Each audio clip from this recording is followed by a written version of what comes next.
أعوذ بالله من الشيطان الرجيم. بسم الله الرحمن الرحيم. وإذ قلنا للملائكة اسجدوا لآدم فسجدوا إلا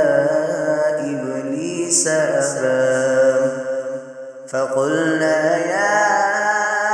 آدم إن هذا عدو لك ولزوجك فلا يخرجنكما من الجنة فتشقى إن لك ألا تجوع فيها ولا تعرى وأنك لا تظمأ فيها ولا تضحى فوسوس إليه الشيطان قال يا آدم هل أدلك على شجرة الخلد وملك لا يبلى فأكلا منها فبدت لهما سوآتهما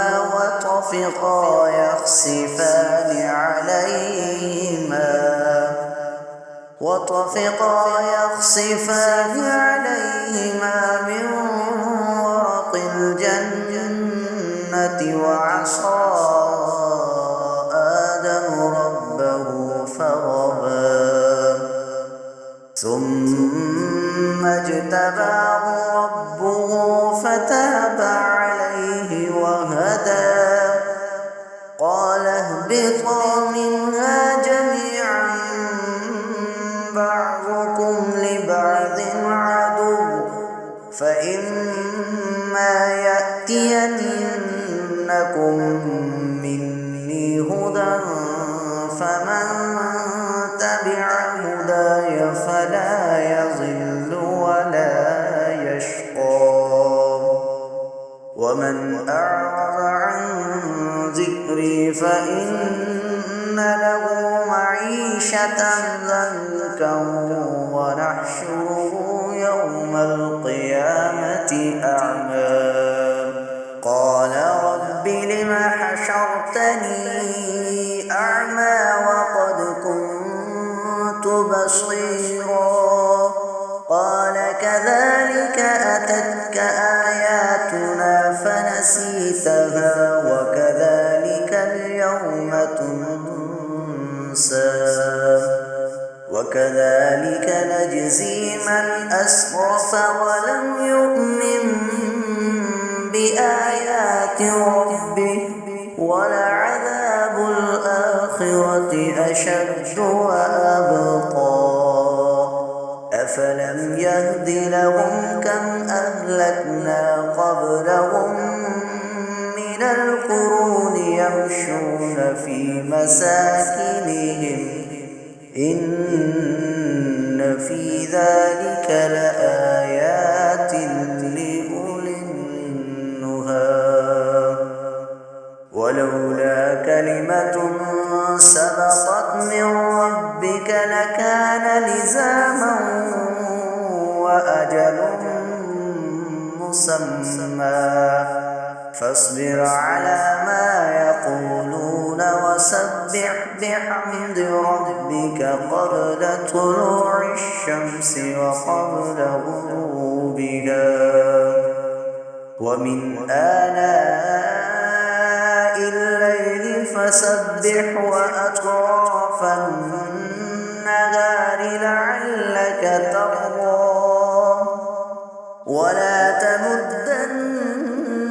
عينيك إلى ما متعنا به